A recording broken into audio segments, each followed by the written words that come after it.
Maka di dalam PSHT sendiri ternyata sudah menyiapkan dasar-dasarnya, yaitu dilatih kekuatan kakinya, dilatih kekuatan tangannya, dilatih seluruh kekuatan fisiknya, sehingga ketika kita masuk di dalam perjalanan yang menuntut agar fisik kita bisa bertahan, kita sudah dipersiapkan.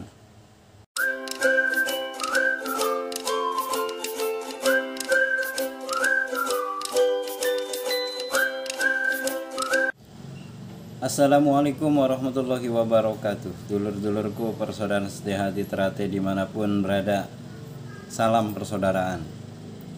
Saya mengajak di dalam menyambut 1 abad PSHT ini, mari kita berhenti dari tindakan caci maki, saling membenci, saling memusuhi. Mari sama-sama kita guyub rukun, bahu membahu, biar suasana menjadi adem tentrem. Kemudian kita saling asah, saling asih, saling asuh untuk PSHT Jaya. Baik, kali ini saya ingin menyampaikan satu kajian. Mudah-mudahan ini membawa manfaat di dalam mengisi perjalanan waktu-waktu yang pendek ini menuju detik-detik menuju 1 abad persaudaraan setia hati Ternate. Baik, pada zaman Rasulullah Shallallahu Alaihi Wasallam, ketika Rasulullah dengan para sahabat pulang dari medan perang, kemudian Rasulullah berkata kepada para sahabatnya, "Wahai para sahabatku, kalian telah pulang dari peperangan kecil menuju peperangan besar."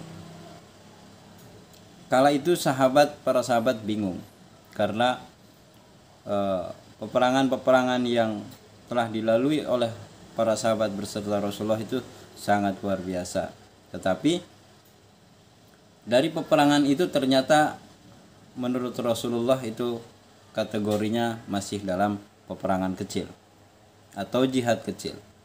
Kemudian para sahabat bertanya, "Ya Rasulullah, apakah yang disebut dengan jihad besar?" Rasulullah menjawab, "Yang dimaksud dengan jihad besar atau perang besar adalah memerangi hawa nafsu."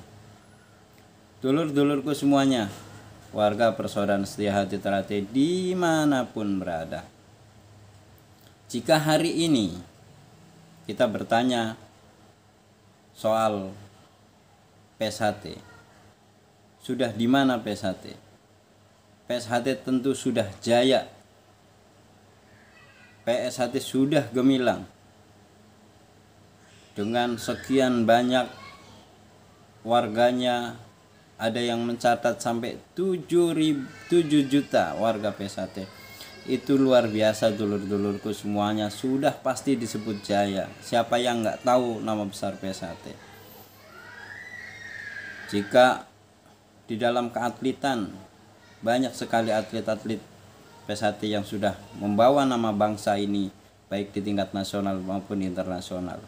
Di dalam perannya menyiarkan atau menyebarkan pencaksilat PSHT di mana-mana, bukan hanya di Indonesia, di negara manapun sudah banyak PSHT berkembang. Artinya bahwa di dalam 1 abad ini PSHT sudah mencapai kejayaannya.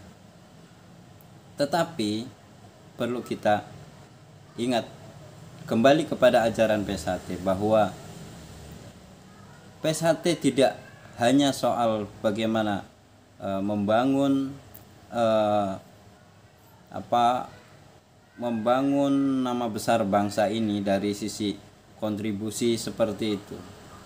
Tapi PSHT juga berkontribusi di dalam membangun karakter bangsa, karakter anak-anak bangsa. Yaitu dengan nilai-nilai apa? Nilai-nilai persaudaraan, nilai-nilai berbudi luhur. Nah, pertanyaannya, apakah kita semua sudah mencerminkan nilai-nilai persaudaraan dan berbudi luhur itu? Nah, inilah perjuangan yang sebenarnya. Jika 1 abad yang lalu kita sudah mewarnai kegemilangan dari berbagai pertandingan, berbagai acara pencaksilat, kita sudah meraih kegemilangannya, maka hari ini kita kembali ke ajaran bagaimana memantapkan setiap warga PSHT itu dengan memegang teguh ajarannya, menjaga tali silaturahmi untuk persaudaraan, menjaga menjaga budi luhur sebagai sikap kita, mencerminkan sikap warga PSHT, tentu juga mencerminkan sikap Indonesia. Kemudian juga bagaimana nilai-nilai setia hati yang diajarkan kepada kita. Nah, sebelum jauh kita membahas soal bagaimana kita mengemban persaudaraan, berbudi luhur, setia hati agar menjadi betul-betul menjadi karakter kita semua, maka mencapai hal-hal itu butuh proses yang luar biasa, dulurku. Maka di dalam ajaran PSHT yang pertama diajarkan adalah pencaksilat, artinya membangun fisik yang kuat. Dan itu juga agama mengajarkan soal bagaimana kita harus memiliki tubuh yang sehat, fisik yang kuat. Karena bagaimanapun ini sangat dekat hubungannya dengan soal bagaimana perjalanan spiritual nanti. Katakan begini, dulur-dulurku, di semua agama yang ada di Indonesia, misalkan, semuanya pasti mengajarkan perjalanan spiritual yang harus mempersiapkan secara lahiriah itu kuat, kokoh.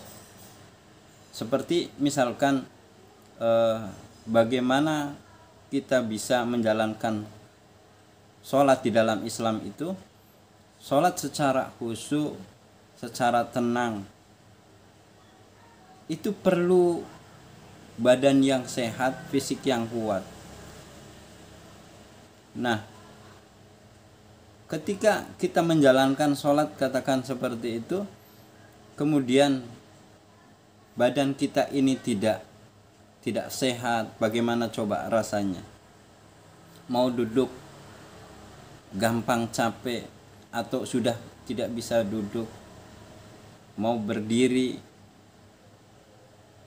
juga sama, gampang semutan, tidak kuat berdiri lama. Bagaimana ketika kita menjalankan ibadah tetapi konsentrasi kita kepada fisik, keadaan fisik yang kurang sehat, maka tentu ini menjadi masalah di dalam kita menjalankan ibadah kita. Begitu juga ketika menjalankan puasa, kita tidak makan, tentu harus didasari oleh fisik yang sehat, fisik yang kuat. Ketika menjalankan ibadah haji juga sama, kita akan dituntut untuk memiliki badan yang sehat.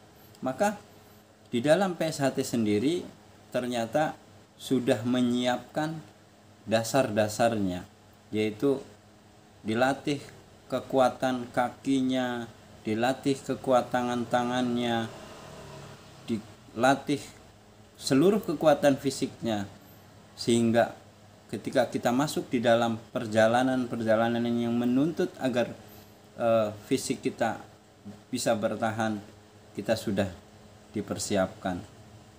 Karena bagaimanapun kita menjalani nanti tahap kedua soal spiritualnya, kita betul-betul dituntut fisik yang segar, fisik yang bugar, kuat. Seperti misalkan kita harus dituntut untuk tidak tidur sehari semalam misalkan, atau kita dituntut untuk di dalam beribadah atau di dalam esa teratai misalkan kita dituntut untuk continue melakukan kesah atau pernapasan. Tidak jarang dari dulur-dulur kita ini ketika masuk melakukan kesah atau pernapasan terbawa ke posisi tidur.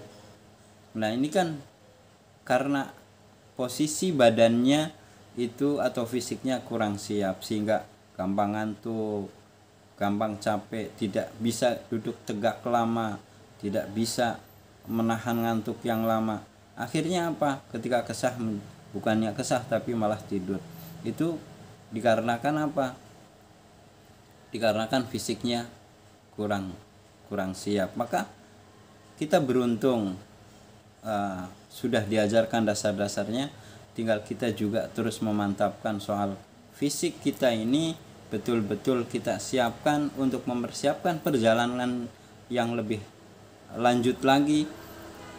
Perjalanan kerohaniannya kita banyak sekali dituntut untuk melakukan hal-hal yang harus didukung oleh fisik yang betul-betul kuat, fisik yang sehat.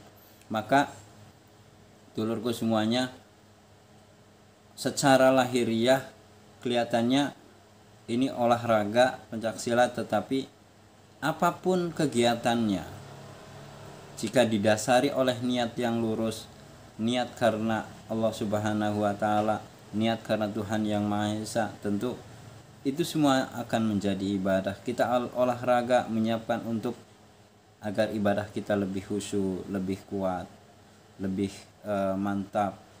Ini juga akan menjadi ibadah.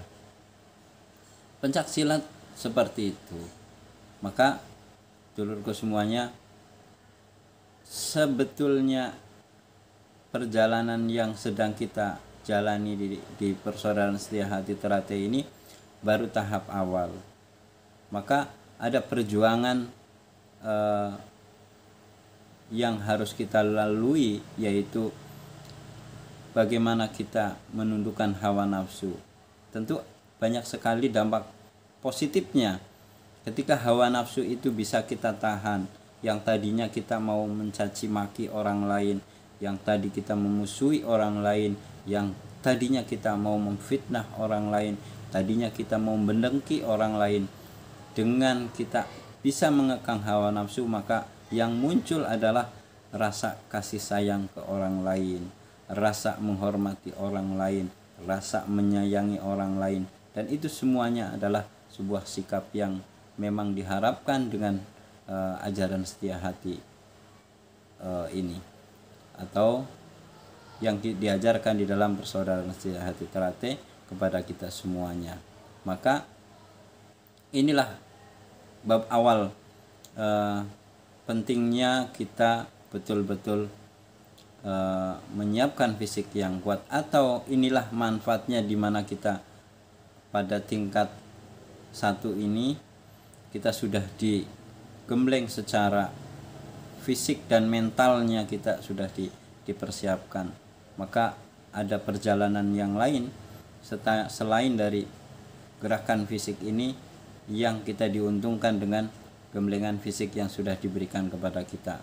Tentu di dalam menjaga kesehatan, kebugaran itu tidak boleh berhenti. Kita akan selalu, karena perjalanan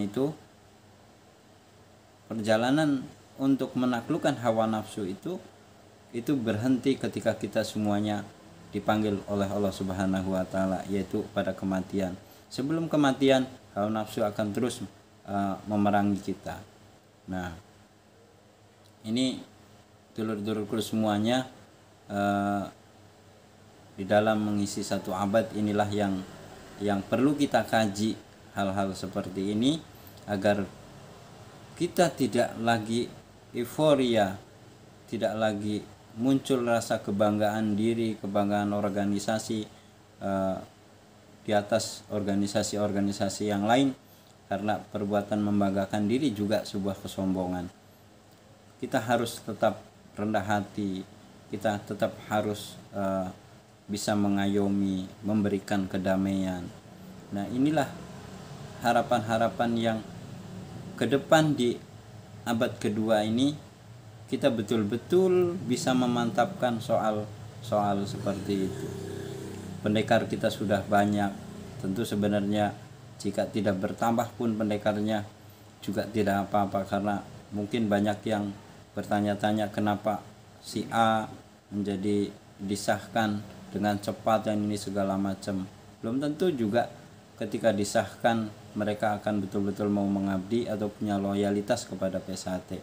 Kadang-kadang juga ada sikap-sikap oportunisme, mengambil keuntungan dari bergabungnya sebagai warga P1T. Nah, dulur-dulurku semuanya, mari kita lebih mengisi kepada hal-hal yang positif di dalam menyambut P1T. Sekali lagi, ayo dulurku semuanya, kita berhenti untuk menyebarkan caci makian kepada dulur-dulur kita yang lain. Tentu ada ancamannya, dulurku semuanya. Siapa yang memutuskan silaturahmi, maka dia akan berbahaya pada kehidupannya. Allah akan mengazabnya pada orang-orang yang memutus tali silaturahmi. Dan orang yang sudah tidak punya rasa kasih sayang, sudah tidak punya rasa persaudaraan, bahkan kita ini kan semuanya saudara, bahkan kita diperintahkan untuk menyayangi, menghormati bukan hanya kepada saudara-saudara kita sesama warga P1T. Bagaimana kita menghormati mereka tetapi di dalamnya sendiri kita tidak saling menghormati? Inilah akan menjadi bahaya untuk kita semua. Maka kembali kepada pembahasan saya kali ini, mari kita mantapkan kembali soal menjaga kesehatan kita, menjaga kebugaran kita, karena kita akan masuk kepada materi-materi yang lebih serius di dalam bukan hanya hubungan kita dengan manusia, karena kita dituntut di dalam P1T itu hablum minallah dan hablum minan nas, hubungan kita dengan manusia dan hubungan kita dengan Tuhan yang Maha Esa. Dan itu semuanya ada di ajaran agama-agama yang lain. Teman-teman dulur-dulur dari agama Nasrani, agama Hindu, agama Buddha dan yang lainnya tentu juga punya ajaran seperti itu. Dan itu semuanya untuk melakukan perjalanan itu tentu butuh fisik yang kuat, yang sehat, dan mudah-mudahan kita semuanya selalu diberikan kesehatan, kebugaran, agar kita bisa senantiasa melakukan hal-hal yang lebih baik, lebih positif, dan kita bisa mengekang atau menahan atau menaklukkan hawa nafsu sebagai peperangan yang sebenarnya, peperangan yang besar yang dimaksud oleh Rasulullah SAW. Selamat kita menyambut satu abad P1T. Sebentar lagi, hanya tinggal beberapa hari kita akan menyambut satu abad P1T. P1T yang adem ayem, yang saling asah-asih dan asuh untuk P1T jaya selama-lamanya. Assalamualaikum warahmatullahi wabarakatuh.